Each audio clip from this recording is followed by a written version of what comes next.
Hello, everyone, and welcome to Silver Streams, the weekly podcast from the AFI Silver Theatre and Cultural Center's programming team. I'm Todd Hitchcock, AFI Silver's Director of Programming. I'm Abby Algar, Associate Film Programmer. And I'm Ben Delgado, the Assistant Film Programmer.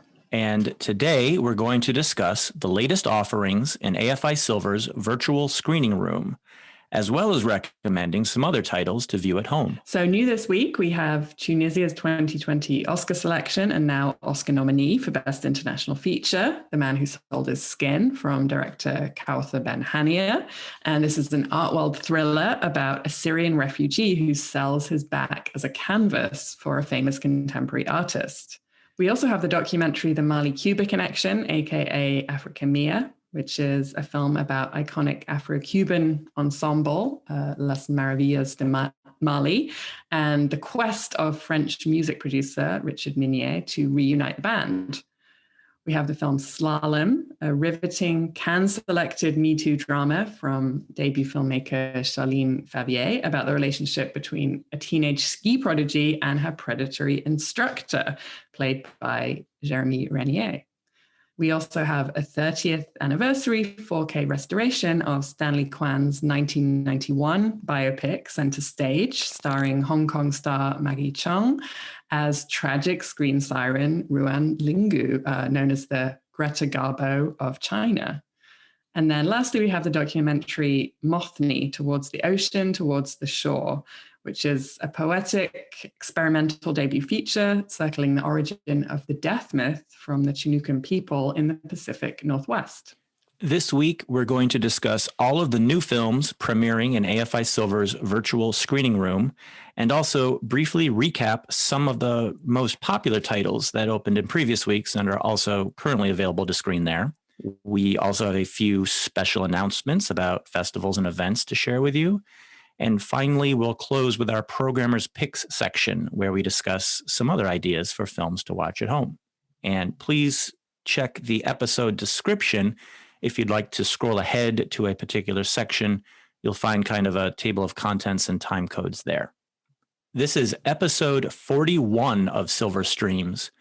We began this podcast a little over 1 year ago in April of 2020, shortly after we closed the doors to the AFI Silver Theatre and launched our virtual cinema program, as we all sought to get through the pandemic that we were all facing. And we'd like to thank everyone out there who has been listening to the podcast over this past year. It's been fun for us to do it and to see the listenership grow over time. And we encourage all of you to go back and listen to our past episodes that you may have missed the first time around. Past episodes such as last week's episode, episode 40, where we discussed Michael Mann's 1981 debut feature film, Thief, from 1981. Or episode 37, where we discussed the 1931 version of Dracula starring Bela Lugosi, which just marked its 90th anniversary. Or episode 30, where we discussed 1980's wonderfully campy sci-fi spectacular Flash Gordon. Thank you all for listening to Silver Streams, and also a big thank you to everyone out there who has been screening films at home from our virtual screening room. By screening these films at home, you are supporting AFI Silver. We receive a portion of the proceeds for every virtual cinema transaction that you make. So by screening at home this way, you are supporting our theater during our extended physical closure. Thank you all for your support of the Silver during these challenging times. And a reminder, you can find all of the titles that we are currently offering to screen at home on our website at afi.com/silver. And if you ever have any feedback or questions, you can email us at silverinfo@afi.com. You can find the podcast each Friday posted on our website at afi.com/silver, in our Friday e-blast, and across our social media channels. And we are in all the places where you usually find your podcasts. And don't forget to subscribe to the podcast. If you're not already a subscriber to Silver Streams, highly encourage everyone to get in those apps that you use and push the subscribe button to make sure you get the latest episode as soon as we post it. And while you're there, give us a rating, give us a 5-star review in Apple Podcasts or whatever you're using. That's very helpful. And of course, as always, I'll remind you to please share the podcast with friends and family. spread the word about Silver Streams in that way. And as always, a really, really big thank you to everyone who streamed something from our virtual screening room this past week and weekend and from the New African Film Festival. Our top film, or rather our top films of the weekend, were the 2021 Oscar-nominated short film programs, which we're presenting in the run-up to the Academy Awards on April 25th. There is a program for each of the three categories: animated, live action, documentary. And it is a really great way to get an edge on your Oscar pool, as we mentioned last week. And if you want to do a deep dive on all three programs before you check them out, if you haven't watched them yet, you can head back to last week's episode where we each reviewed one of the programs and made our Oscar predictions. And then speaking of Oscar nominees, we have a number of others in the virtual screening room still going strong, including Quo Vadis Aida, the 2021 Oscar selection from Bosnia and Herzegovina, and now nominee for Best International Feature Film. We have Collective, an investigative documentary from Romania, which is nominated both for Best International Feature and Best Documentary. We have my favorite, Thomas Vinterberg's Another Round, which is nominated for Best International Feature and Best Director for Thomas Vinterberg. And then we also have The Father, which we opened last week, and which is the directorial debut of playwright Florian Zeller, and is nominated for 6 Oscars, including Best Picture, Best Actor for Anthony Hopkins, and Best Supporting Actress for my favorite, Olivia Colman. And on top of those Oscar-nominated films that are doing well in the virtual screening room, really happy to see that people are checking out Shiva Baby, which is a new film we just opened up last week from director Emma Seligman, her debut feature starring Rachel Sennett as a 20-something slacker who can't stop lying to her parents and everyone else around her. She's dragged to a Shiva for someone she hardly remembers. And her compounding lies kind of build up the tension in the film to this really fever pitch place. And I think we talked about this on the show last week, but it really is uncut gems, but laugh out loud funny. So for those of you who've seen both films, I think you know what I'm talking about. And if you haven't, hopefully you'll check out Shiva Baby this week. And Coup 53 continues to be one of our highest performers as well. The long-running film in our virtual screening room is a doc that tells the shocking secrets found while investigating the 1953 coup in Iran and features Oscar-nominated actor Ralph Fiennes. And speaking of documentaries, the potent 17 Blocks is still going strong. It's a film that sheds light on this country's many ongoing crises through the lens of one DC family and their deeply personal saga that was filmed over 2 decades. And another new film in the virtual screening room that did well this past week is Nina Wu. This is the latest from director Mitty Z that follows an aspiring actress who finally gets her big break with a part in a spy thriller. But her psychological resolve begins to crack after a family crisis unearths repressed memories. Also among our top performers in the virtual screening room this past week was Shoplifters of the World. This is Stephen Kijak's retro 80s teen comedy set in 1987 Denver. And it concerns a group of friends who are mourning the breakup of their favorite band, The Smiths, during a night of raucous parties and hijinks. Also, The Weasel's Tale. This is the Audience Award winner from last year's Latin American Film Festival, and it's a very Black comedy about an aging acting diva battling con artists. And this film also features an Oscar hook, so it's a very appropriate choice for this month as we count down the days to April 25 and the Oscar ceremony. Also, Atlantis, a post-apocalyptic tale set in a near-future dystopian war zone in eastern Ukraine.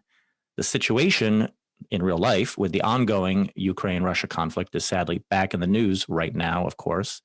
So perhaps a factor in checking out this film right now. Also, this film was Ukraine's Oscar submission for this year. Also, the documentary MC Escher, Journey to Infinity. This is about the life and career of the world-famous Dutch graphic artist MC Escher, the man whose mind-bending, perspective-changing work has adorned college dorm rooms for many decades, generations even. And another documentary, Gustav Stickley, American Craftsman. This is a very informative documentary about the father of the American arts and crafts movement, Gustav Stickley, and covers all phases of his life and work, including the furniture manufacturing side, which most people associate with his name, but also his innovative Manhattan showroom and store, publication of the Craftsman magazine, and also Craftsman Farms, which can be seen as a progenitor of the current farm-to-table movement. And we've also had a busy weekend and week in the virtual screening room for the New African Film Festival. And if you're listening to the podcast the day it drops on Friday, April 9th, we are 1 week and 1 day into this year's all-virtual festival. It's set to run through April 18th. This is the 17th edition. We opened with Masutu filmmaker Lemahong Jeremiah Masese's multi-award-winning drama, This Is Not a Burial, It's a Resurrection, which was the first film from Lesotho to be submitted to the Academy Awards. And that film is going to remain available for the duration of the festival. So don't worry if you missed out on this one on the opening weekend. It's still there. It will be there through April 18th. And in fact, we also have an exclusive Q&A with filmmaker Jeremiah Masese following the film. So don't miss that. And then a few other highlights to mention for this weekend. Rwanda's Our Lady of the Nile, which was winner of the Crystal Bear in the Generation 14 Plus section of the 2020 Berlin International Film Festival, and which was also a selection of the 2020 New African Film Festival, in which we were sadly only able to show it once because of the pandemic. So we decided to bring it back. And so here's your chance to see it if you missed it then. We also have the 2020 Oscar selection from Senegal, Nafi's Father, by Mamadou Dia. And this was the winner of the Fipresci Prize at the 2019 Luxor African Film Festival. We also have the Brazilian sci-fi film Executive Order from actor turned director Lázaro Ramos, which just screened at South by Southwest Film Festival and the Pan-African Film Festival, and stars Brazilian film and music icon So Jorge. And also the documentary Becoming Black, which is an autobiographical documentary by Togolese East German filmmaker Ines Johnson-Spain about her quest to uncover and research her African identity, which was kind of hidden from her as a child growing up in East Germany. And this one is followed by a really, really interesting Q&A with filmmaker Ines Johnson-Spain herself. And then we close the festival with a new 2K restoration of Tunisian director Farid Bougadia's landmark survey of African cinema, Camera d'Afrique, originally selected to close the 2020 edition of the festival, which sadly we weren't able to do. And so we're really happy to have it back here virtually. And we will have a Q&A with the filmmaker Farid Bougadia himself. So plenty to enjoy. It's only $125 or $110 for AFI members for a pass. And even if you just start now, you can still make the most of that because everything remains available through the 18th. So if you're planning to check out a few of these films, it's a really great way to save some money and see a bunch of excellent films. And Spanish Cinema Now Plus continues on in the virtual screening room, co-presented with Spain Arts and Culture. You have approximately 2 weeks left to catch Madre if you haven't seen that one already. And tickets for the other two films in the series are also available now. After Madre, we'll open up the third feature from Oliver Lack's Fire Will Come. It's on April 23rd. The film won the Un Certain Regard Jury Award in the 2019 Cannes Film Festival and Best Film and Screenplay at the Mar del Plata Festival the same year. It's a poetic and beautiful drama about an arsonist in rural Galicia who returns home to live with his mother after getting out of prison. And finally, A Thief's Daughter will be available starting May 14th and ending on May 30th, closing out the Spanish Cinema Now Plus Festival. It's a directorial debut from Belén Funes, a working-class drama starring Greta Fernandez, who has a really brilliant star-making performance here as Sarah, a 22-year-old mother, juggling multiple minimum wage jobs and fighting for custody of her half-brother to keep him out of an orphanage. Keep them out of the foster care system specifically. And of course, keep an eye out for the full Spanish Cinema Now Festival coming in June. Spanish Cinema Now Plus is a prelude to that full festival in June.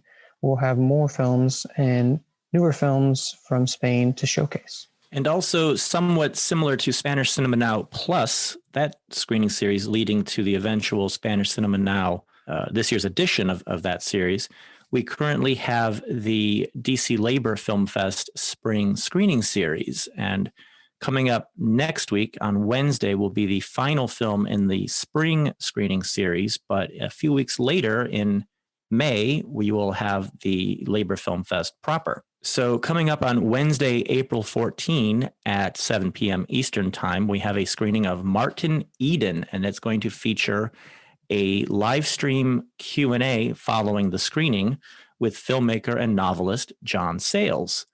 Martin Eden is directed by Pietro Marcello and stars Luca Marinelli in an award-winning performance. And it's an Italian adaptation of the 1909 Jack London novel of the same name. John Sayles is a veteran filmmaker and also a novelist, and he's probably best known for films like 8 Men Out, Passion Fish, and Lone Star, as well as writing scripts for a wide variety of Hollywood genre films, including the one we'll be talking about in our Programmer's Pick section today. And I think Sayles is going to be an absolutely fascinating guest to hear discuss Martin Eden. So please tune in to that. Again, it's Wednesday, April 14, 7 p.m. Eastern Time. And then be on the lookout for the 2021 edition of DC Labor Film Fest coming in May. Okay, so that's what's coming up for various special events. And here are the new films debuting in the virtual screening room this week. So first up in the virtual screening room is the Tunisian film, The Man Who Sold His Skin, which was, as I mentioned, Tunisia's 2021 Oscar selection and is now one of the 5 nominees for Best International Feature at this year's Academy Awards. The film's coming to us from Samuel Goldwyn Films, who are also bringing us Thomas Vinterberg's Another Round, by the way. So they have actually 2 of this year's contenders for Best International Feature in their lineup. And I'm still sticking with Another Round as my predicted winner, but I do actually think that this film is kind of a dark horse that could potentially give Thomas Vinterberg a run for his money. The film is Tunisian director Kawthar Benhania's provocative follow-up to her 2017 narrative feature debut, Beauty and the Dogs, which is a really powerful film about a college student who seeks to find help after a brutal sexual assault, but faces a bureaucratic nightmare trying to report the crime over the course of one night.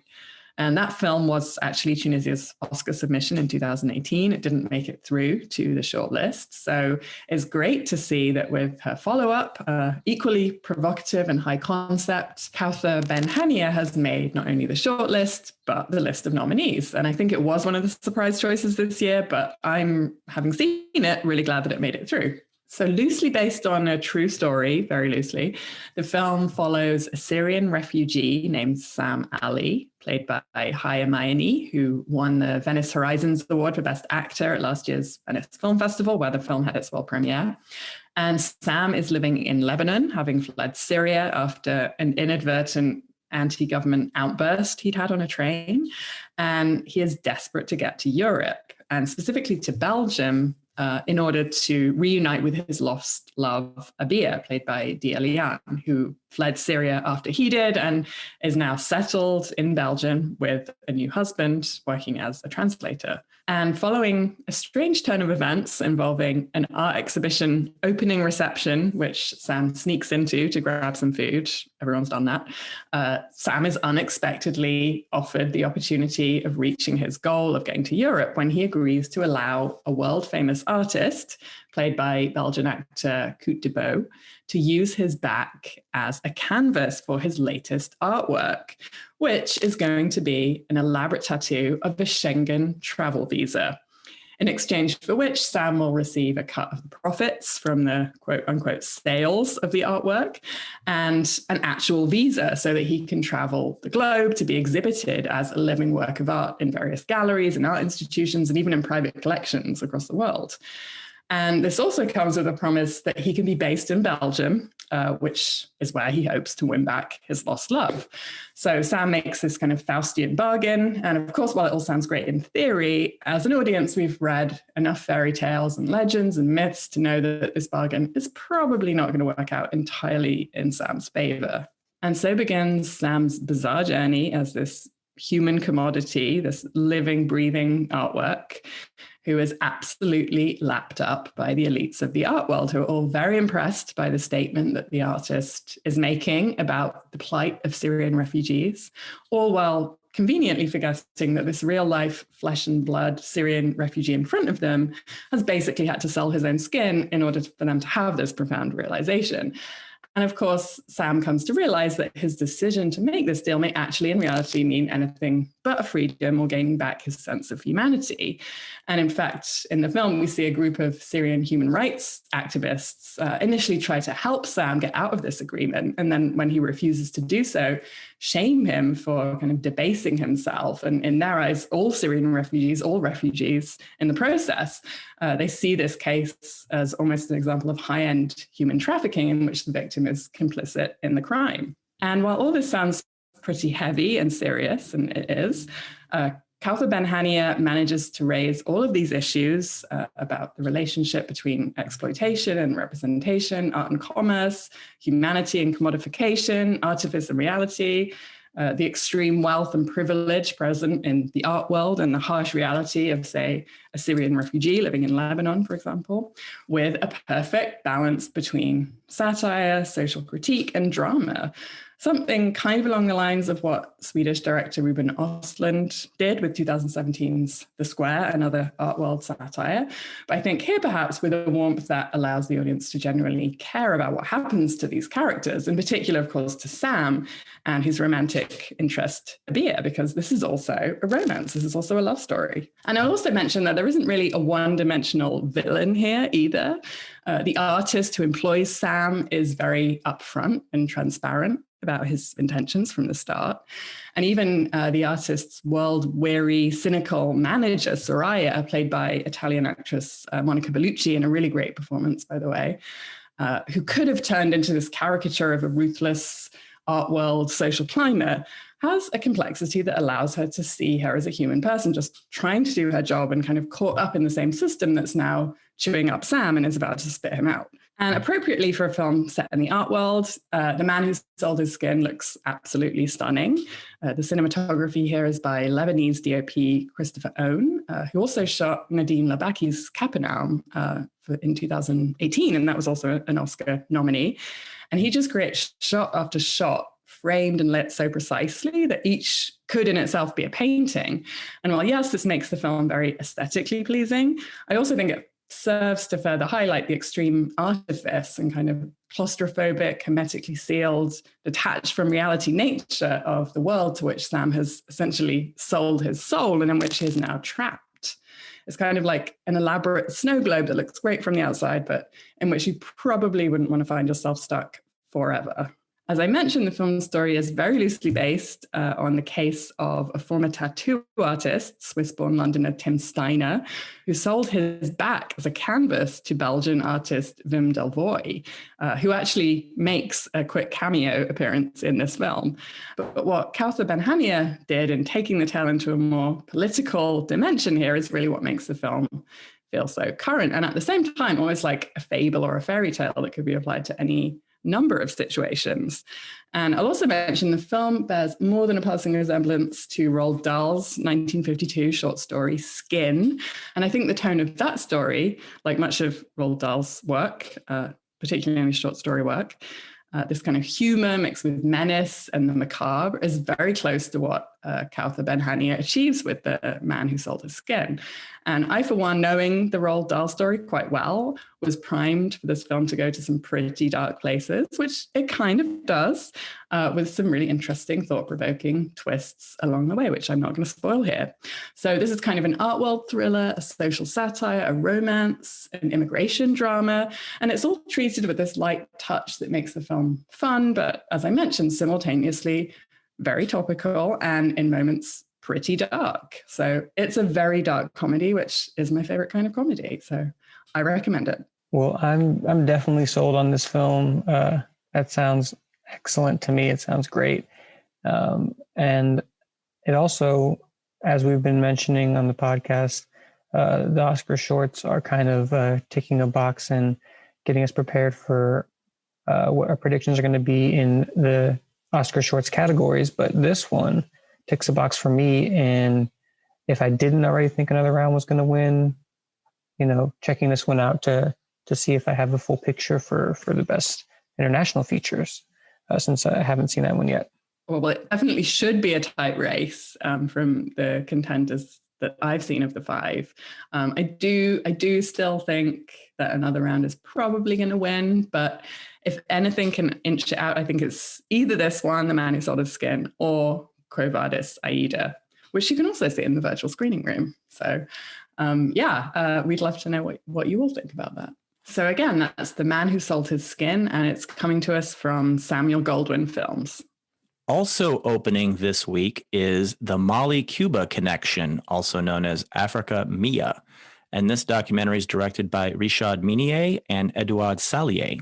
And this documentary follows French music producer and now filmmaker Richard Minier as he attempts to track down and hopefully reunite Las Maravillas de Mali, an iconic Afro-Cuban ensemble from the 1960s.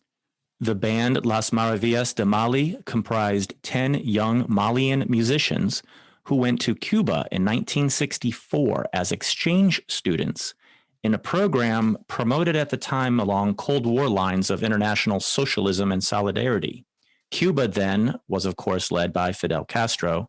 Mali's president was Modibo Keïta, and Mali had only gained independence from France 2 years prior to that. These 10 young men would ultimately study, work, and live in Cuba for the next 7 years.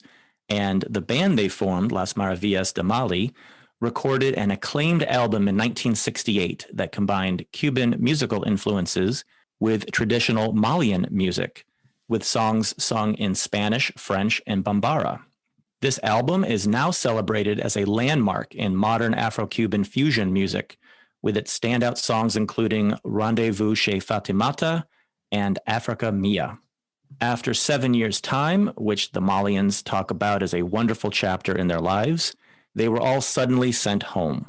President Keïta was removed from office following a coup, and Mali's political and cultural climate changed. Over time, the band members all went their separate ways and worked in different fields away from music. One notable exception being Bankana Maiga, who has enjoyed a solo career as a performer and arranger for other musicians since the mid-1970s, when he relocated to the Ivory Coast and has since worked with musicians like Alpha Blondy and Abdoulaye Diabate. And also later, Maiga formed the band Africando in the 1990s. Back in 1999, the French music producer Richard Minier met a former member of the band, Las Maravillas de Mali, performing at a hotel in Bamako, Mali. And he was inspired to begin the long process of getting the band back together and eventually making this documentary. If all of this sounds to you more than a bit like the plot outline of the Buena Vista Social Club, you would not be wrong. But that's a shoe that happens to fit in this case. And the reunited musicians and the stories they tell are fascinating. And their music, which we get to hear, is amazing.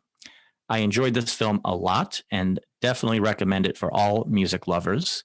And coming to us now, as it does while we're presenting our New African Film Festival, you can think of it as an added attraction to all the great films we're currently showcasing in that festival. So please do check out the MALI-CUBA Connection this week. So Todd, as a fan of this music and of course, the Buena Vista Social Club, I'm really looking forward to seeing this and to finally being able to show it after we kind of tried to play this earlier in different contexts and didn't work out. So I'm happy that it finally made its way into our virtual screening room.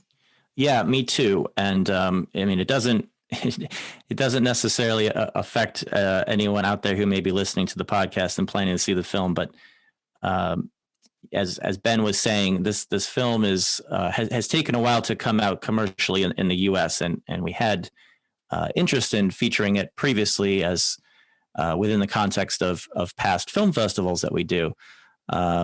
Everything's just been further delayed with pandemic issues and delayed release schedules. I mean, it's affected films of all shapes and sizes throughout the spectrum of filmmaking and film releasing. So, I got to see it in a film festival a long time ago. And we've sort of kept tabs on it and made a few inquiries along the way before finally arriving at this point in time where it's coming out now as a virtual cinema release. So the good news is that everybody can now finally see it, and it's really great, as you just heard me explain. And I think anyone who's interested in music,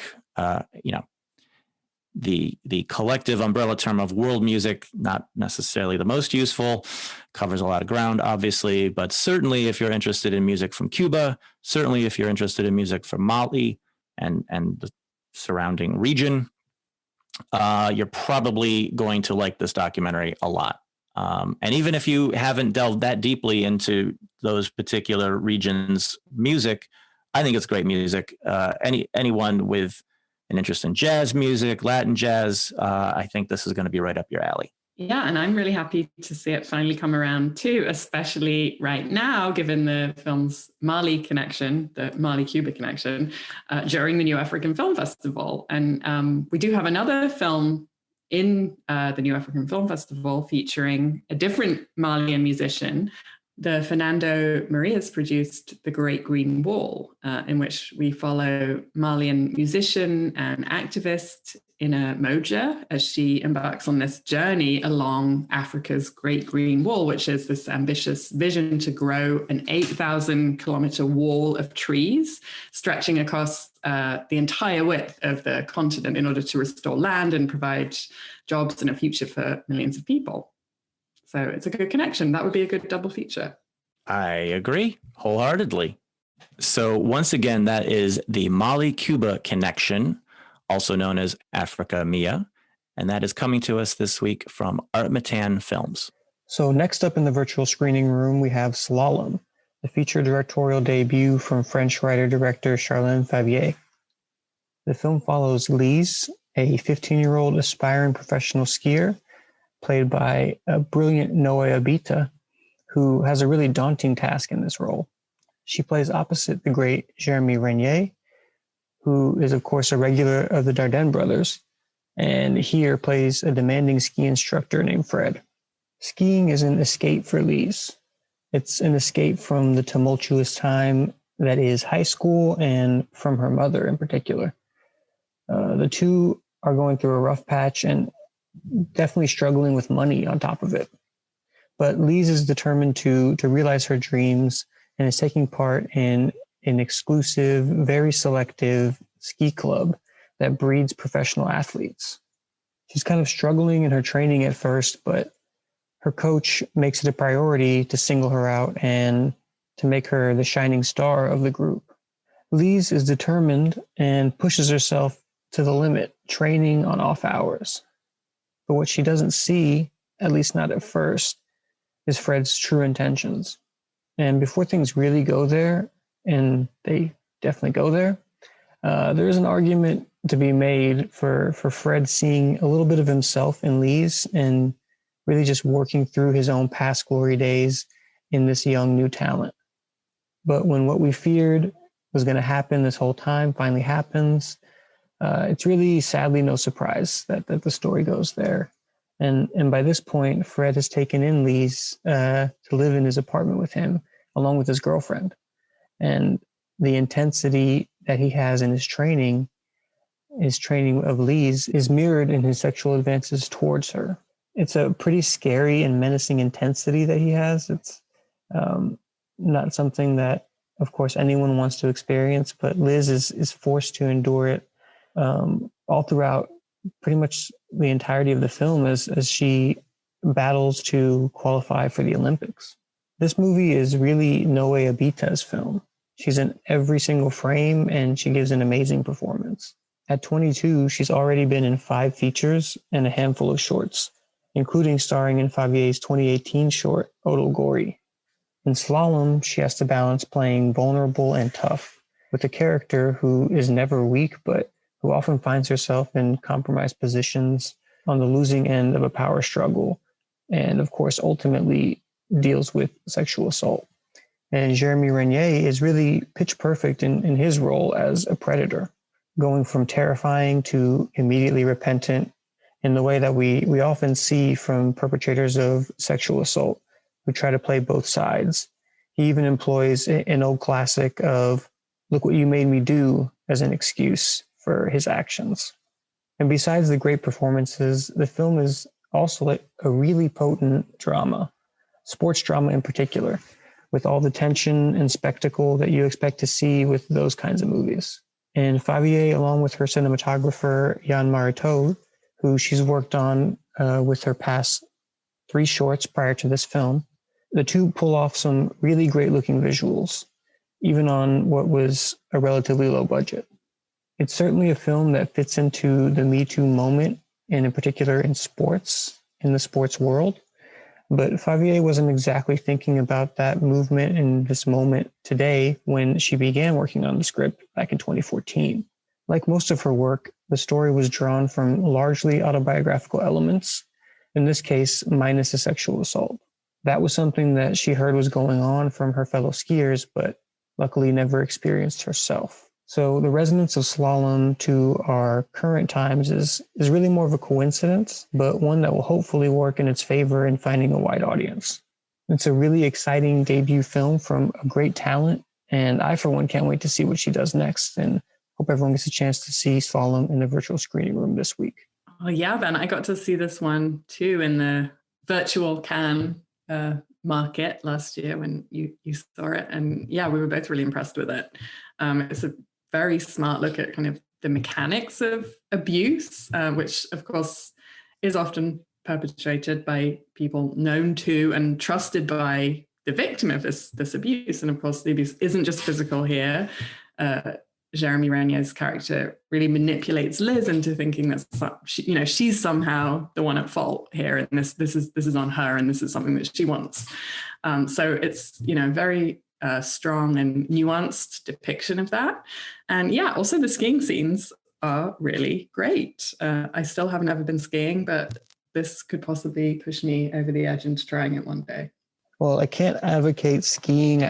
I've done it once and it was pretty scary for me. It was not exactly the most fun I've ever had, but I'll agree with you. Yes, the skiing scenes are really good, as I mentioned. And yeah, I didn't really touch upon the mind games that Jeremy Renier plays here, his character Fred, but that's certainly a part of what happens in the film. There's a lot of that manipulation going on, a lot of this is your fault, why are you making me do this, just all those kinds of things that are frankly infuriating, and something that of course is all too common in real life. So, and you can get mad at Jeremy Renier in this case, at least his character, who of course is really just a horrible human being. But the film isn't a complete downer. It's really shows Lisa's resilience, and Abita again is really good in this movie. If she wasn't already known in France, and I believe she is, her debut was in the Critics Week at Cannes back, I believe, in 2017. Where she made a splash. So I think that she's a name, at least for French audiences and some other art house audiences. But I think that she's going to be pretty well known after this, or at least I hope she is. Yeah, she definitely should be, and probably will be. I think she has a long career ahead of her. Okay, so that's Slalom from our friends at Kino Lorber. Also opening this week in our virtual screening room is Center Stage from 1991, also known as Actress. And this film is now available in a 4K restoration on its 30th anniversary in its uncut full length of 154 minutes. This is not the 2000 film, also called Center Stage, about New York City dancers. This is Stanley Kwan's epic and inventive biopic about actress Run Lingyu, a star from the golden age of Shanghai movie making in the 20s and 30s. played here by the excellent Maggie Cheung, who won Best Actress in 1992 for her performance in the film. At the Berlin Film Festival, Cheung would also go on to win the Top Lead Actress Award for this role at both the Hong Kong Film Awards and Taiwan's Golden Horse Awards in the following years. Ruan Lingyu, sometimes called the Chinese Garbo, began acting in films at the age of 16, became a big star and a versatile actress, and then sadly committed suicide at the age of 24, amid great sadnesses in her personal life and constant hounding by the press and paparazzi covering her celebrity and personal life, which included a divorce from her gambling playboy first husband and a new relationship with a tea tycoon. Ruan made 30 feature films in her career, although only a few of these films survive today. The survival rate on Chinese films from this era is very low overall. Also, all of these films were silent films through Ruan's final film in 1935. The silent era held on a little longer in various parts of the world than it did in the US, which closed out pretty much all silent filmmaking with very few exceptions after 1928.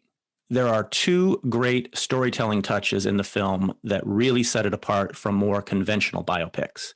One involves the cast, which includes Cheung, but also Karina Lau, who plays fellow actress Lily Lee. Lau would be very well known to international film lovers from films like Wong Kar-wai's Days of Being Wild and Infernal Affairs 2. Also, Tony Leung Ka-fei as director Kai Ku-sheng.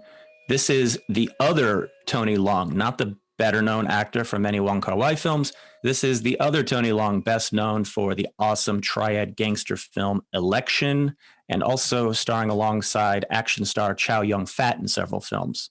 Also this same year, 1991, Tony Leung appeared in Jean-Jacques Annaud's Marguerite Duras adaptation, The Lover. So there are several scenes throughout the film where the filmmaker, Stanley Kwan, interviews the cast about the characters they are portraying and the real-life history of these figures' lives in the China of that time.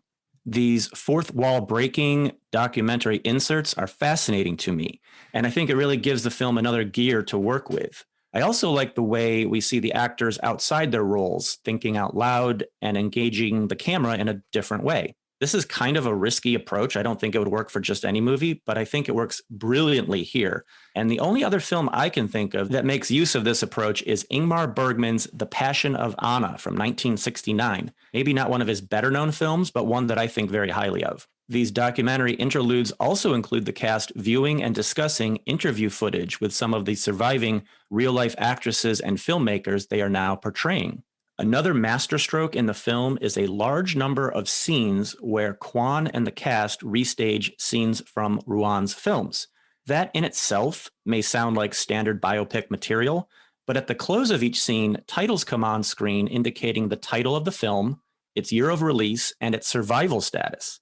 And perhaps 4 out of 5 are lost films. For the few that survive, we are then treated to a clip of the actual film. And those clips are fascinating to see, but the revelation that a scene we've just seen recreated, quite convincingly, I might add, including beautiful sets and big, passionate acting, is based on a best guess conjecture to imagine what a lost film might look like. It's very affecting to me, and it only grows over the course of the film as we see one after another that is revealed to be a scene that is revealed to be from what is now a lost film. So for everyone out there who's a fan of the glory years of new wave Hong Kong filmmaking, superstar actress Maggie Cheung, the silent film era, and or the Shanghai film world's golden age, as well as innovative approaches to history and biography and filmmaking, this film's center stage is a must-see, and I highly recommend it. So once again, that's Center Stage from 1991, now available in a new 4K restoration on its 30th anniversary. Also, it's the uncut, full-length, 154-minute length cut. That's coming to us from Film Movement. And the last film opening in the virtual screening room this week is the feature debut from Indigenous filmmaker Sky Hapinka, Mothme, Towards the Ocean, Towards the Shore. Hapinka is a multimedia artist, writer, photographer, and filmmaker. He's been working in experimental short documentaries and Indigenous language revitalization since 2011. with work centered on personal positions of indigenous homeland and landscape, designs of language as containers of culture expressed through personal, documentary, and nonfiction forms of media. He's also a co-founder of the Cousin Collective, started in 2018, supporting indigenous artists who are expanding the form of film and building an indigenous-led film movement. Malni is a really beautiful documentary that follows Jordan Mercier and Sweetwater Sam as they contemplate their afterlife, rebirth, and the place in between. Spoken in both Chinook Wawa and English, their stories are departures from the Chinookan origin of death myth with its distant beginning in a circular shape. Jordan is a young father who speaks Chinook Wawa and is deeply in touch with his indigenous heritage. Sweetwater is also deeply in touch with her indigenous heritage and is expecting her first child. In the documentary, we see how both Jordan and Sweetwater keep cultural traditions alive in their communities, even in their day-to-day lives. We get to know them both separately, but also as part of this extended indigenous network of the Pacific Northwest, and in Portland specifically, where they both live. The film is incredibly gorgeous with visual experimentation throughout, employing different techniques in filters and editing, along with stunning nature photography and an excellent score. Often we see depictions of indigenous people in popular culture that feel exploitative or fetishistic, but Malni always feels organic and in the spirit of the larger histories it's examining, even in its presentation and its form. There are plenty of moments of direct examination of culture and heritage that are fascinating, but scenes of quiet reflection are also such a powerful tool here. And then there's this, what I consider to be a showstopper about midway through the film, when we see a performance in a high school gym that plays out in full. And the film is really full of all of these moments that are mostly quotidian, but presented in such a way that you never lose sight of what Hopinka is really trying to show you.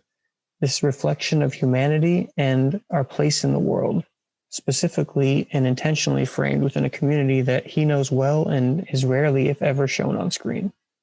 This is one that I missed at the 2020 Sundance Film Festival back when it played there, and I'm really happy that I finally caught up with it, and I hope that many others are going to do the same, and now that it's available in the virtual screening room, it's one of my favorites of the year, and I think it will be yours too if you check it out in our virtual screening room. Well, I definitely still need to check this one out, Dan, and you've given a hearty recommendation, so I'm definitely going to do so. But this is Sky Hopinka's debut feature-length documentary, but he's made a bunch of short films, and actually you can see, I think, all of them on his website. So it might be worth you checking those out too. I'm sure you'd enjoy them and appreciate them. Yeah, that's a great point. He's got his shorts available up on the website. I think they're also featured right now on the Criterion channel. That's a preferred method for watching them for any of our listeners. But yeah, good advice. I think I should take it and watch the shorts as well to complement the feature here. And looking forward to, of course, anything he does in the future. This is a really beautiful movie, and very happy we're featuring it this week. Okay, so that's Malni, Towards the Ocean, Towards the Shore, coming to us from our friends at Grasshopper Film. Okay, so that's what's new this week in AFI Silver's virtual screening room.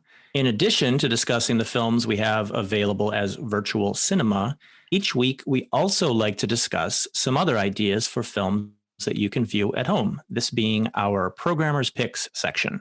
And today we're going to discuss a horror movie from 1981, a film made by a young directing and screenwriting team who had gained their formative filmmaking experience apprenticed to one of the greatest mavericks in American independent filmmaking, and who are now just starting to branch out on their own brilliant and singular filmmaking careers. This film was a modern-day, very 1980s take on its particular genre, the werewolf movie, which at the time had fallen into semi-obscurity as horror movies had started to focus more on psycho killers and slasher film structures, with only zombies and vampires hanging in there from the classic monsters era. The film is The Howling, released 40 years ago, directed by Joe Dante, from a screenplay by John Sayles. And though it would spawn an entire franchise of schlocky sequels, the original film stands apart as a very clever and crafty werewolf flick, and also one that was a significant hit in its day.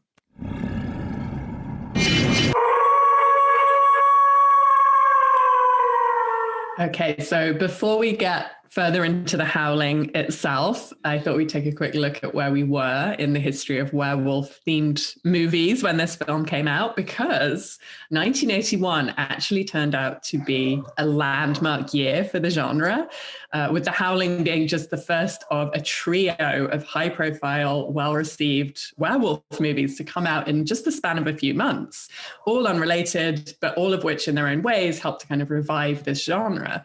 So following the Howling, which came out in March 1981, you had Michael Wadley's Wolfen coming out in July 1981, and then John Landis's An American Werewolf in London coming out in August 1981. And then as the 80s went on, films like Teen Wolf, Silver Bullet, In the Company of Wolves, My Mum's a Werewolf, all came along, kind of capitalizing on the advances in makeup and practical effects that had been made with this 1981 holy trinity of werewolf movies.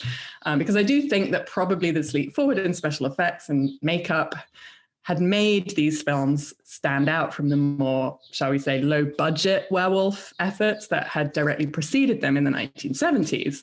Because yes, like Dracula and Frankenstein's monster and other classic movie monsters, werewolves have, of course, been depicted in film basically since the dawn of the medium. I think the first being a silent short film from 1913 called The Werewolf, which is now unfortunately lost, but which reportedly used a real wolf in the transformation sequence. And I think the challenge with the werewolf, as opposed to, say, a vampire, is to land on something convincing in terms of makeup effects, you know, to convince your lead actor that they'll basically be spending most of the movie completely unrecognizable. And of course, to nail the all-important transformation sequence, which is much easier said than done. So the first mainstream Hollywood film to feature a werewolf was Universal's Werewolf of London from 1935, which was made following the successes with Dracula and Frankenstein and The Mummy, which we talked about a few podcasts ago. And on this project, the elaborate plans of legendary makeup effects artist Jack Pierce were thwarted by the lead actor Henry Hull, who insisted that he needed to be completely recognizable as the wolf. Luckily, Pierce would get to use his ideas 6 years later with basically the granddaddy of all werewolf movies, George Wagner's 1941 The Wolfman, starring Lon Chaney Jr. as the titular Wolfman, a role he would reprise in 4 sequels in the 40s, and which would set the template for cinematic werewolves moving forward.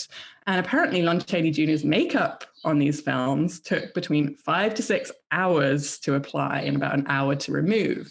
The transformation sequences were achieved using a lap dissolve technique, which on screen only lasted for a few seconds, but in reality took about 10 hours for Chaney to complete as successive layers of makeup were applied and the scenes shot frame by frame.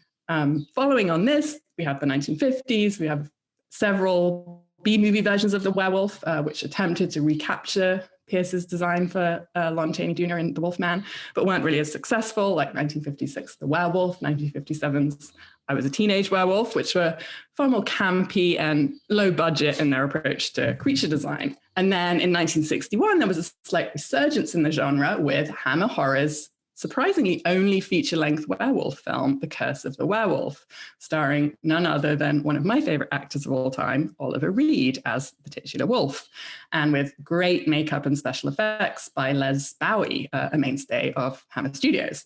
But from that on, basically right up until this bumpy year of 1981, as Todd mentioned, the kind of psycho killer and slasher genre came to dominate the horror market, and the werewolf genre was kind of relegated to low budget B-movie exploitation territory with far less attention and money paid to the craft of makeup and practical effects that we'd seen in earlier versions and in George Wagner's version of the character, or even in the 1961 Hammer Horror version. So we see this in films like the 1970s Spanish language series, Hombre Lobo, starring cult Spanish actor Paul Naschy as a werewolf across 12 films, 1971's Werewolves on Wheels, Biker Werewolves, 1973's Werewolf of Washington, yes, what it sounds like, A Werewolf in the White House, Freddie Francis's 1975 Legend of the Werewolf, Werewolves in Paris, 1976's Italian production, Werewolf Woman, a female werewolf, and 1979's Wolfman, a Southern Gothic spin on the werewolf.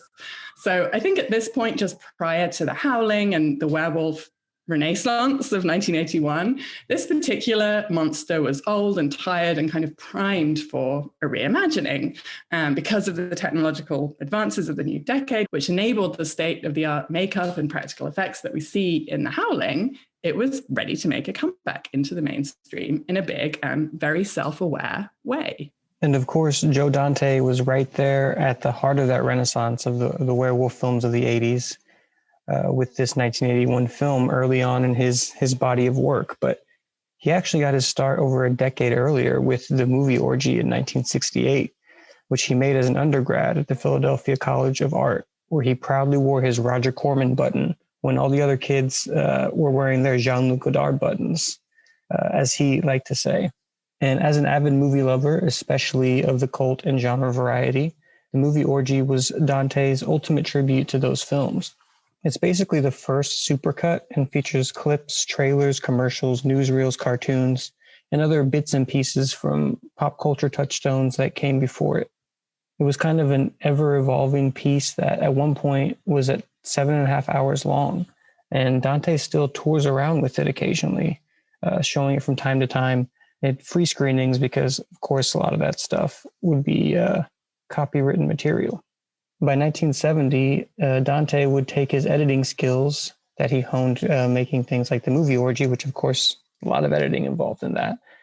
He would take those skills to Roger Corman's newly formed New World Pictures, cutting trailers for the low-budget studio. And it was there that he really honed his craft and did his time in the quote-unquote Corman Film School. If you aren't familiar with Roger Corman, he's one of the most influential and prolific producers/directors in this genre world, and he has been called the Pope of pop cinema by some. And interestingly, he's been a mentor to many, many filmmakers, including Francis Ford Coppola, Polly Platt, Ron Howard, Martin Scorsese, Stephanie Rothman, Jonathan Demme, Peter Bogdanovich, John Sayles, James Cameron, and Monty Hellman, to name just a few. Dante, of course, credits Corman with giving him his big break, on top of giving him the training to make movies, or at least the practical space to train in his movie-making skills. And here, during his time working with Corman, he made his second film, Hollywood Boulevard, which was similar to his first. It was co-directed by Dante and Alan Arkush in 1976 for New World Pictures as a bet with Corman to make the cheapest film ever made by the studio. Ended up being $60,000 and shot in 10 days. And as a result, a lot of the material you see in this movie in Hollywood Boulevard is largely repurposed footage from other New World titles, just cut together to make a story. Dante's first real film would come 2 years later in 1978 with Piranha, a horror comedy distributed by New World. The film was surprisingly a relative box office hit, and he followed that one up with the film we're talking about today, The Howling, in 1981. And with just 2 proper features as director, he had managed to establish his own niche style of comedic schlock that propelled him into the next decade, where he really shined. After The Howling, Dante directed a couple of episodes of Police Squad in 1982, but the 80s really started to take off for him in 1983 when he began his working relationship with Steven Spielberg in earnest, after having, of course, spoofed Jaws just 5 years earlier with Piranha. He was one of the directors of Twilight Zone, the movie, one of those segments, and then followed that up with the film he's probably most remembered for, Gremlins, in 1984. Explorers in 1985 saw the debuts of both Ethan Hawke and River Phoenix, and then Inner Space would end his run of working with Spielberg in 1987, the film in which Dennis Quaid is shrunken down and injected into a grocery store clerk. In 1989, Dante directed Tom Hanks in The Burbs and worked with a fellow Corman School alum, Ron Howard, as producer. In 1990, he made the long-awaited sequel to his 1984 hit Gremlins with Gremlins 2, The New Batch, and Matinee in 1993 starring John Goodman. Throughout this run of films, he stayed firmly within the sci-fi, horror, comedy space and really thrived there. I don't know that he's really been able to get there since. He hasn't been able to achieve that level of success, obviously at the box office, but even artistically. In the 90s, he made several TV movies, including one for Showtime in 94, starring Paul Rudd and Julie Bowen, called Runaway Daughters. That's a loose remake of the 1956 original film. Small Soldiers was his return to the big screen in 1998. Then came the 2000s with Looney Tunes Back in Action in 2003, The Hole in 2009, and Burying the X in 2014. And during this time, he also worked on segments for horror anthologies and sparingly in TV and web series. But like I said, he seems to be pretty far from his heyday or even from his beginnings with Roger Corman and with The Howling. Well, Joe Dante is, of course, the driving force behind The Howling. It didn't come completely from his brilliantly twisted genre mind. It is, in fact, loosely based on the pulpy 1977 bestseller of the same name by Gary Brandner. The book was originally optioned by producer Stephen A. Lane and director Jack Conrad, who set the project up at AFCO Embassy before then falling out with the studio and leaving the project. As Ben mentioned, the studio then hired Joe Dante to direct, and he was adamant that the film needed a new script, for which he hired screenwriter Terence Winkless, and the pair attempted to craft something that made more sense than the original script, which apparently made absolutely no sense. But Joe Dante still felt that Winkless's script, while a vast improvement, just still hewed too close to the original novel and didn't really take the fresh approach to the material that he was looking for. And it was at this point that Dante suggested hiring the then fledgling screenwriter and director, John Sayles, who he'd worked with on 1978's Roger Corman-produced Piranha, which Ben talked about, to come in and do another rewrite. So like Joe Dante, John Sayles began his film career working with producer Roger Corman, with, as I mentioned, Piranha in 1978, and then Lewis Teague's action romance, The Lady in Red, in 1979. And then in 1980, while he was simultaneously working on The Howling, Sayles also scripted Lewis Teague's Alligator, another satirical horror film in the vein of Piranha, while also in the same year working on his own debut as director, The Return of the Secaucus 7, which he self-funded using the earnings from his work writing these genre scripts. And using the self-aware, satirical sensibility that he developed on Piranha, which, as Ben mentioned, is kind of a Jaws send-up, Sayles basically threw out The Howling's source material and the script by Terence Winkless to create something completely modern and unlike werewolf movies that have gone before. As he puts it, he asked himself in writing the script, what if this is a movie where the characters have all actually seen a horror movie? And this is exactly what we get with The Howling. The characters in the film live in the world that we live in. They know as much about werewolves as we do as an audience. They've seen the films we've seen and read the books we've read, which means, firstly, that there doesn't really need to be any long expository scene about what werewolves are and how they work. And secondly, that Sayles and Dante were free to focus on building this world, poking fun at it, and creating these believable three-dimensional characters, rather than explaining werewolf lore, most of which they kind of overturn anyway, to an audience who is already well-versed in it. And apparently, since, as I mentioned, werewolf movies were considered kind of passé B-movie territory by the early 80s, Dante and Sayles instead really leaned into the slasher genre, which was enjoying lots of box office success at the time. And if you think about it, that really is how the film plays out. The supernatural werewolf aspects of the story really don't show up until the audience is already involved in this story about a young reporter in gritty downtown LA trying to catch a serial killer, ending up assaulted by the serial killer, and then dealing with the subsequent trauma. And then, about halfway into the film, enter the werewolf commune, and off we go.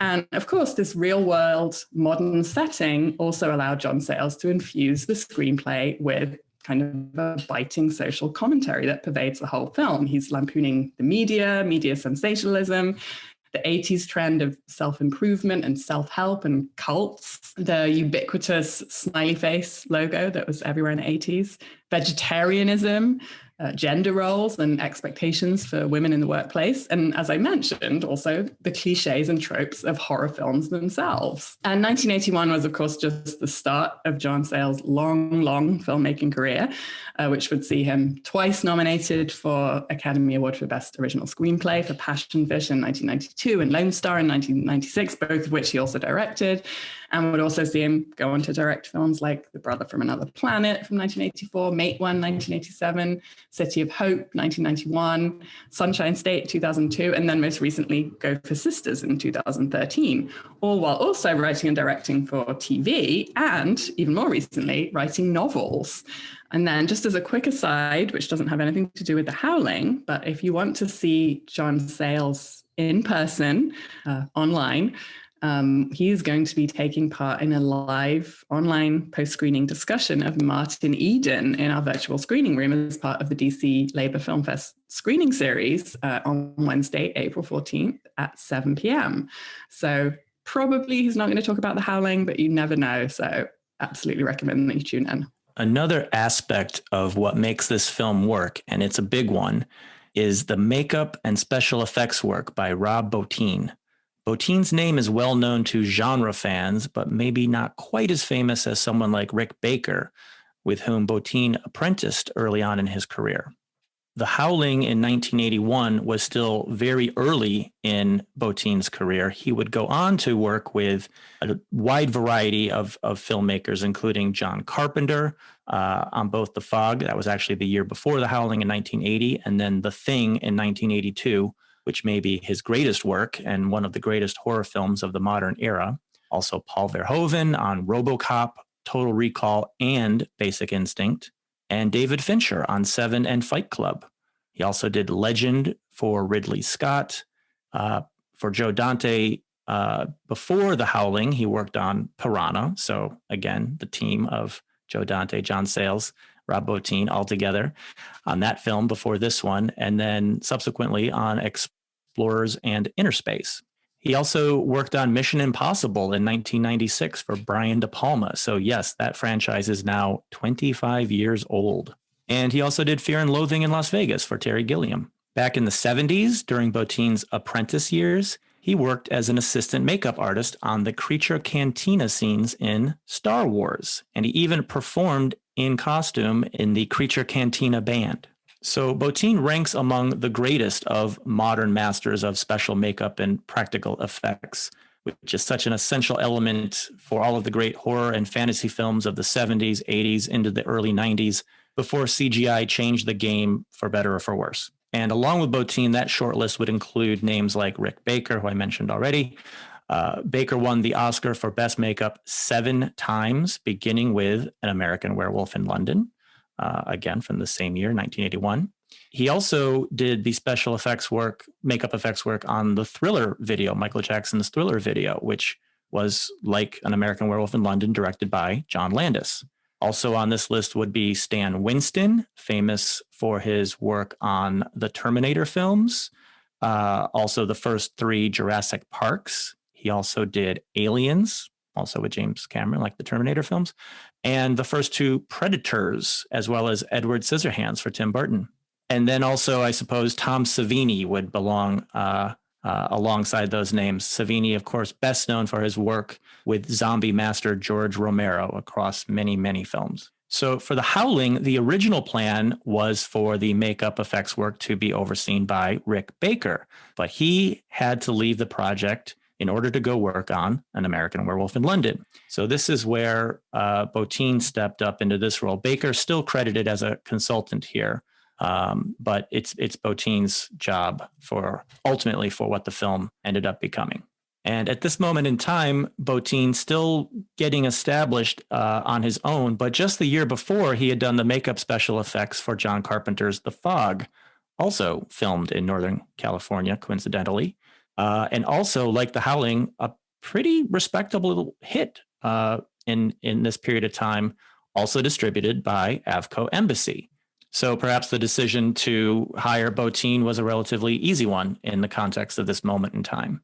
And then as to the work itself that we see on screen in the various werewolf transformation scenes, these kind of long process transformation scenes, again, Abby talked about this earlier, very different approach than what we saw in the 40s era films, which, you know, have their own kind of aesthetic with the sort of layered dissolves.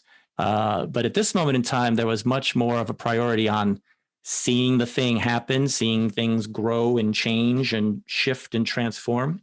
And I think using dissolves would have seemed to miss the mark for the audience of the late 70s, early 80s period. So what we see are sometimes seemingly in excruciating detail, the appearance of bodies, faces, and limbs changing, extending in length, and snouts, canine, lupine type snouts emerging from human faces, the hair sprouting, of course.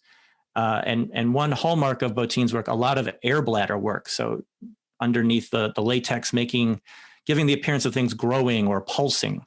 Also, the finished product, if you will, the anthropomorphic werewolves, they have a very distinct look here. They're, by appearances, about 7 feet tall, standing on their hind legs in their fully transformed state. And when we see them in that version, that's actually life-size puppetry that's taking place. And even the way in which the movements have a slightly non-human look to it, because they're, once you think about it, recognizably puppets, even that lends a certain eerie or off-kilter feel to the effect. So keep that name Rob Botine in mind the next time you're enjoying some of the titles I mentioned earlier, most especially John Carpenter's The Thing, where his work is just amazing. And of course, Botine deserves a lot of the credit here for the visuals, the special effects, makeup design, all of that. But part of the look is, of course, also from the director of photography here, the cinematographer John Hora, who used quite a bit of fog and lighting to make some of those shots work as well on his end. And The Howling actually marks the beginning of Dante's collaboration with Hora. He'd done a few films prior, but he really established himself with his style here. He would go on to work with Dante on his segment for the Twilight Zone movie, or Twilight Zone the movie, rather, and Gremlins, Explorers, Gremlins 2, The New Batch, and Matinee. So he was a regular for Dante. And he would also act in 3 films in his career, including 2 for Joe Dante, once in Inner Space and the other in his latest film, actually, in Burying the X from 2014. And later in life, Hora was the secretary of the American Society of Cinematographers, and actually just recently passed away at the age of 81 back in February. And of course, another factor that adds to the overall effectiveness of the film is the music. And that's thanks to frequent Brian De Palma collaborator Pino Donaggio, who provides a suitably creepy score. And Donaggio was working with Joe Dante for a second time here, having done the score for Piranha previously. He's a fairly prolific composer working in horror films mainly, and he wrote plenty of scores, as I mentioned, with Brian De Palma, but also with others. He did Don't Look Now and The Black Cat, for example. And he's actually still working today as a composer, and his latest film was 2019's Domino from director, you guessed it, Brian De Palma. Well, besides the amazing practical effects, the cinematography, and the creepy, almost psycho-esque score, what really makes The Howling, we have to admit, is the lead actress at its center, Dee Wallace, as the intrepid news reporter Karen White, who ends up traumatized after an encounter with a serial killer she's been investigating, and is subsequently shipped off to a remote mountain retreat called The Colony under the watchful eye of self-help guru Dr. George Wagner, where, as we quickly discover, the patients are just a bit too into literally channeling their inner beasts. The Howling was Dee Wallace's fifth film, following The Stepford Wives in 1975, The Hills Have Eyes from 1977, and All the King's Horses, and then Blake Edwards' romantic comedy 10 in 1979, the role which apparently inspired Dante to cast her here in The Howling. But The Howling was one of the roles in the 1980s, along with Lewis Teague's Cujo in 1983 and Stephen Herrick's Critters in 1986, followed by a slew of other horror roles that came later in her career, which earned Dee Wallace the rightful title of Scream Queen. And she certainly lives up to it in The Howling, although maybe it's more of a howl than a scream in this case. But possibly her most well-known role, not a Scream Queen role at all, came just a year after The Howling in 1982 as Elliot's mum in E.T., a role which is actually referenced in Wes Craven's Scream when one character is trying to remember the name of The Howling and asks, "What's that werewolf movie? The one with E.T.'s mum in it?" Dee Wallace. But I think some of the things that people loved about Dee Wallace's performance as this loving mother in E.T. are also what made her a great choice for Karen in The Howling. She's genuine and wholesome and compassionate, but she's also a great reporter and a strong, independent woman who's not afraid to keep her maiden name, something which is brought up a few times in the film, stalk a serial killer, stand glued to the spot to witness one of the longest werewolf transformations in film history, and then herself transform into a werewolf on live TV. You know, this character has some grit. And of course, Wallace's career, as I mentioned, was very prolific following that. And in fact, her most recent credits are appropriately horror films. The Critters reboot, Critters Attack, and also Rob Zombie's 3 from Hell, both from 2019. And another thing to mention, which I think is kind of funny to think about in the context of The Howling and its takedown of 80s self-help, self-improvement pop psychology fads, is that Wallace is also now a very successful motivational speaker and self-help author, something which you probably couldn't have predicted from the climactic final scene of The Howling, where Karen selflessly transforms into a werewolf on live TV to prove to the people, unsuccessfully, that these creatures exist. I know what you're thinking, because I've been where you are, but I have proof, and tonight I'm going to show you something. Make you believe. La mujer se cambió en un lobo. Hijo. Oh boy.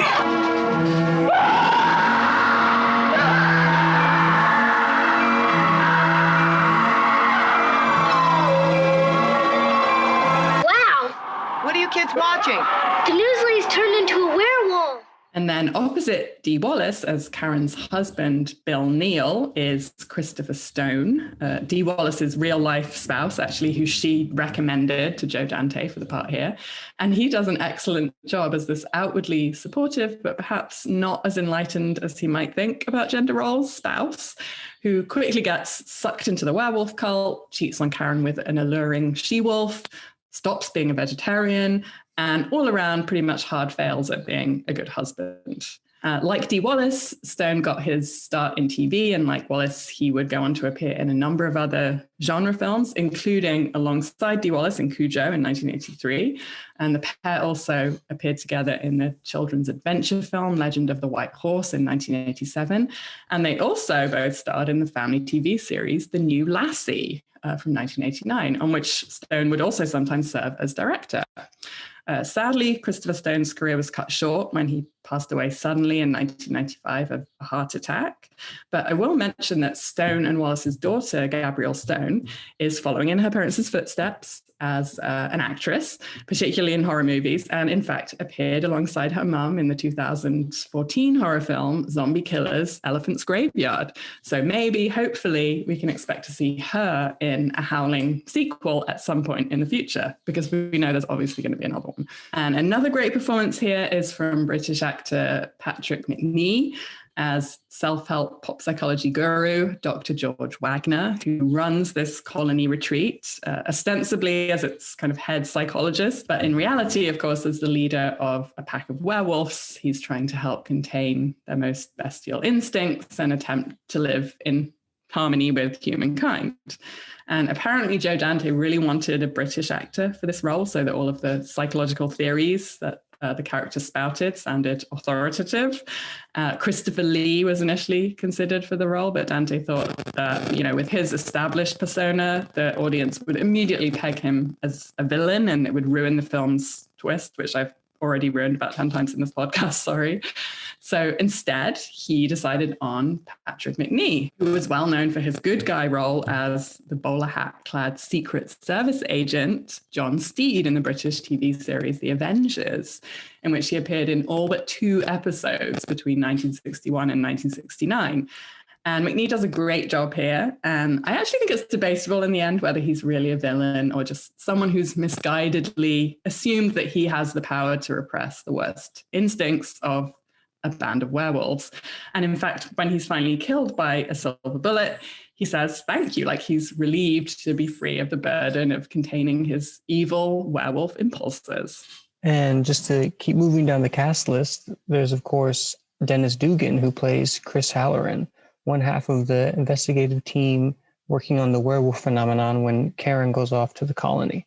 He has plenty of credits as a character actor in the 70s, and he is yet another member of the Howling crew that can credit his break to the Corman Film School with his first on-screen role in Night Call Nurses in 1972, produced by Julie Corman, Roger's wife, for New World Pictures. He has plenty of other credits as an actor, mostly in TV, and with the occasional film roles popping up here and there. And he does a fine job here in The Howling. But these days, Dugan is probably most known for directing, and specifically for directing Adam Sandler movies. His feature directorial debut was Problem Child in 1990, and he had a lot of TV work after that. But once he directed Happy Gilmore in 1996, he stayed on the Sandler train and did Big Daddy, You Don't Mess with the Zohan, Grown Ups, Jack and Jill, and Grown Ups 2. So maybe you can also credit Roger Corman with Adam Sandler, at least his film work. And Belinda Balaski plays Terry Fisher, the other half of this werewolf investigation team in The Howling. Dante had seen her in Cannonball in 1976. No, not Cannonball Run, a bit later, but Cannonball. And cast her in his previous film, Piranha. And here in The Howling, Balaski plays Terry, one of the media roles in the film. She does an excellent job as an investigator and friend of Karen, alongside her boyfriend Chris, trying to get to the bottom of what exactly is going on at the colony. She's an actor with well over 50 credits, working in both television and movies, and also became a regular in Joe Dante films, having been in Piranha, The Howling, Gremlins, Explorers, Amazon Women on the Moon, which she directed segments of, Gremlins 2: The New Batch, Matinee, Small Soldiers, and even Nightmare Cinema in 2018, another anthology film, which Dante directed a segment for. And although she's been in many projects since this film, since The Howling, I think this film is probably the one she's most known for, and I would venture to say it's her best work as well.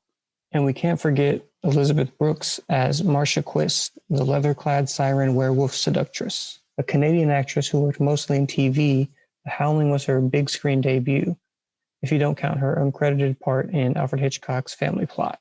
It's also the only time she worked with Joe Dante, and one of the few times she was in a film really at all. She sadly had few roles, and after this died young at the age of 46 after battling brain cancer for over 2 years. And Bob Picardo is great as her brother, the big bad Eddie Quist, who gets the most gruesome transformation in this film. Talk about a prolific actor. Picardo has been in over 200 films, TV, and video games, and this was his feature debut, coming from Broadway. And of course, his first film with Dante, but like some of the others here, he would go on to be a regular in Joe Dante's work. These days, he's certainly best known as Dr. Lewis from Star Trek Voyager. And some additional notes on the fun and interesting cast here. Meshach Taylor appears early on and just briefly as Police Lieutenant Shantz. Taylor would be best known for his role of Anthony on television's Designing Women series, which ran from the late 80s into the early 90s.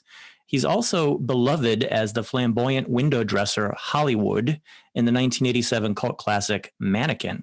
Also, Kevin McCarthy as the television news director at Karen and Bill's station.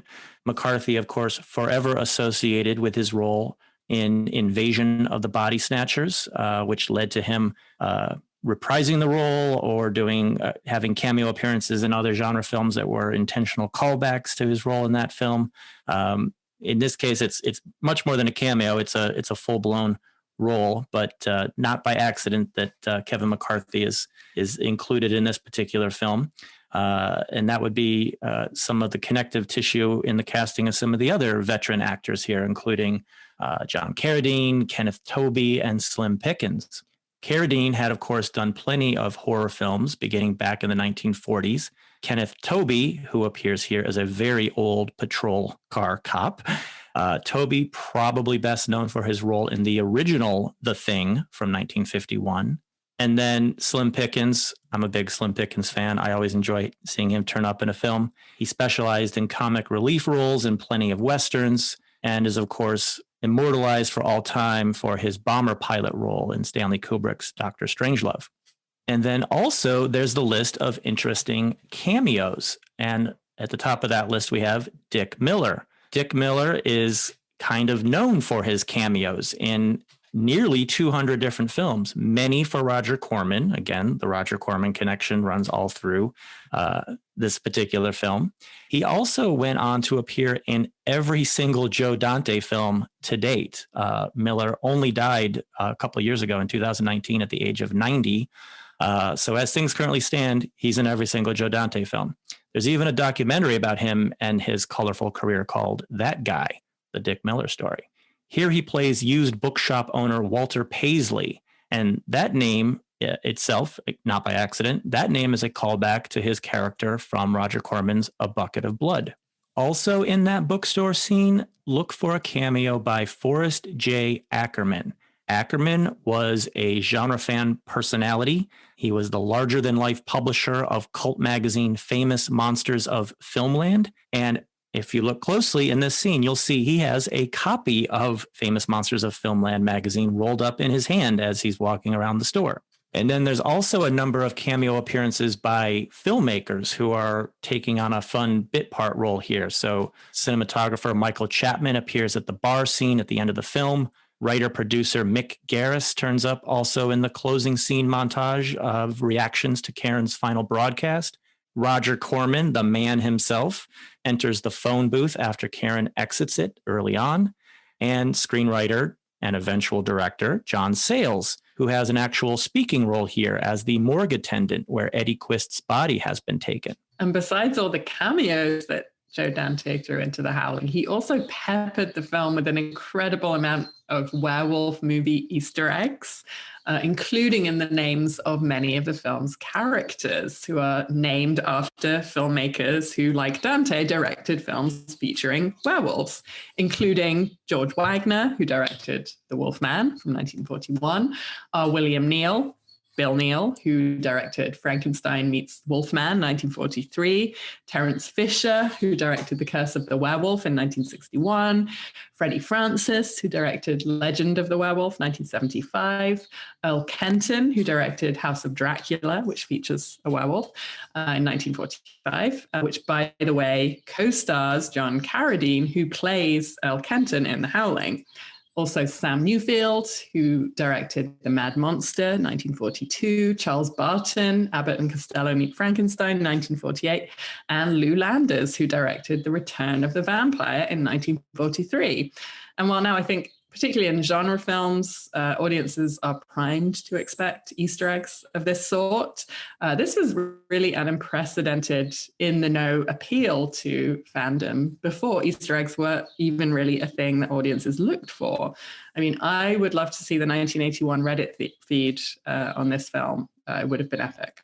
Abby, I absolutely love all of these character names worked in based on filmmakers of past werewolf and horror films. My favorite being Terence Fisher with the gender switch to Terry Fisher. Also, Terry Fisher is maybe my favorite character in the film. Perhaps an opinion shared by you guys as well.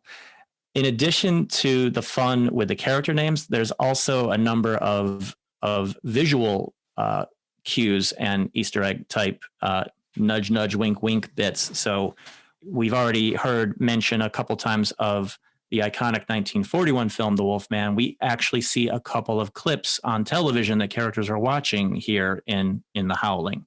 We also see a really fun cartoon that prominently features the big bad wolf character. That's actually an Ub Iwerks cartoon called Little Boy Blue from 1936.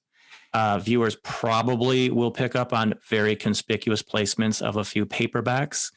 I'm talking about Allen Ginsberg's Howl, and also You Can't Go Home Again, which maybe isn't clear right away what the connection is. Maybe actually Christopher Stone has his thumb on the author title. I'm not sure, but it's by Thomas Wolfe.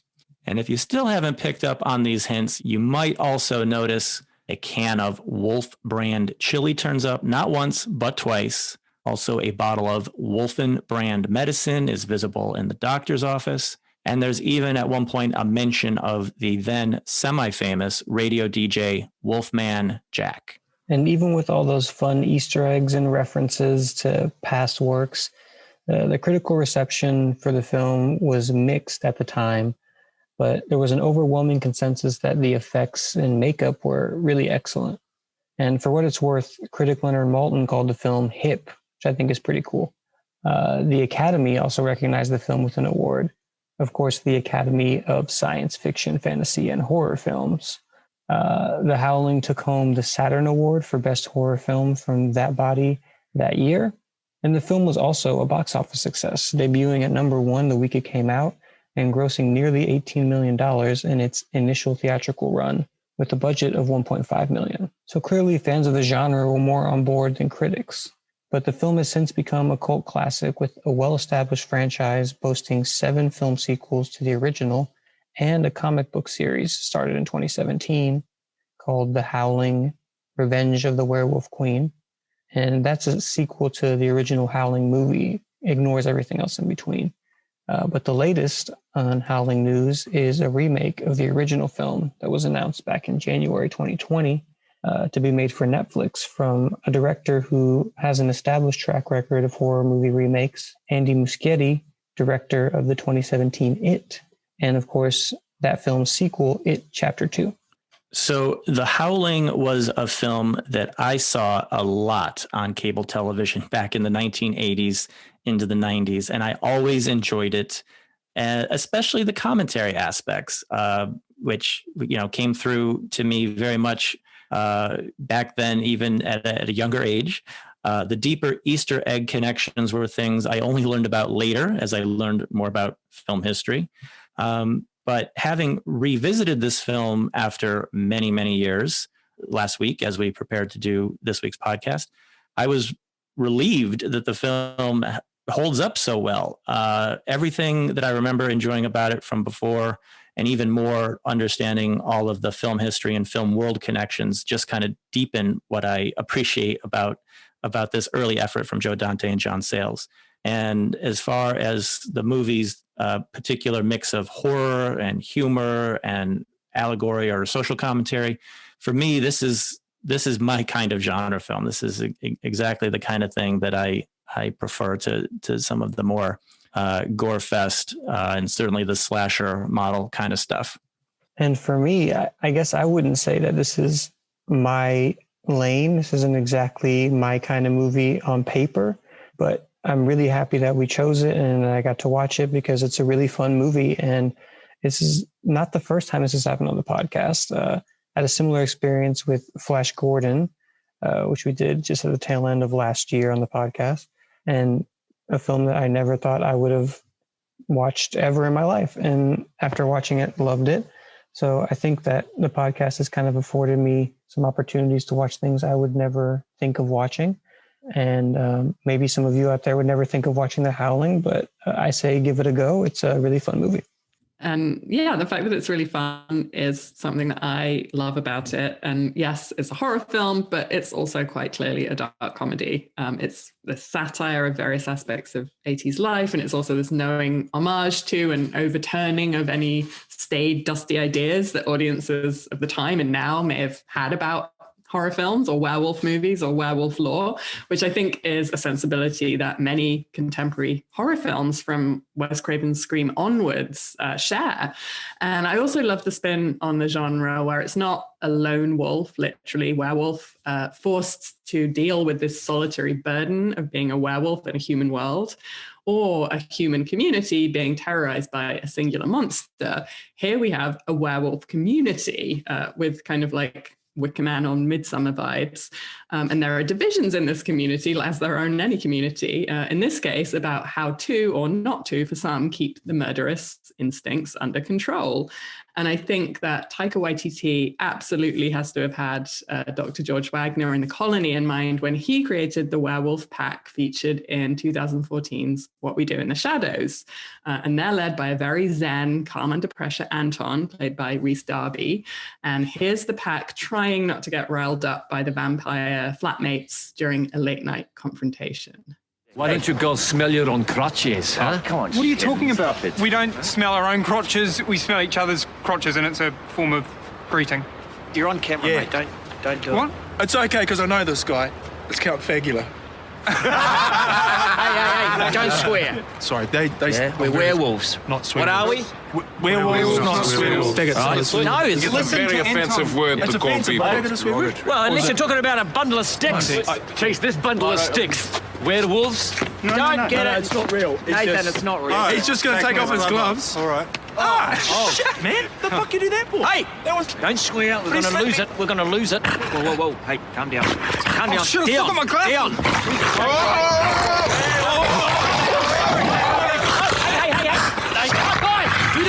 Do the breathing. Count to 10, mate. Come on. Human again. Hold it. Count to 10, human again. That's 10. It's all right. It's not full moon. Thanks a lot, guys. Enjoy your night. Shame yourselves, man. Great. We didn't want this to happen.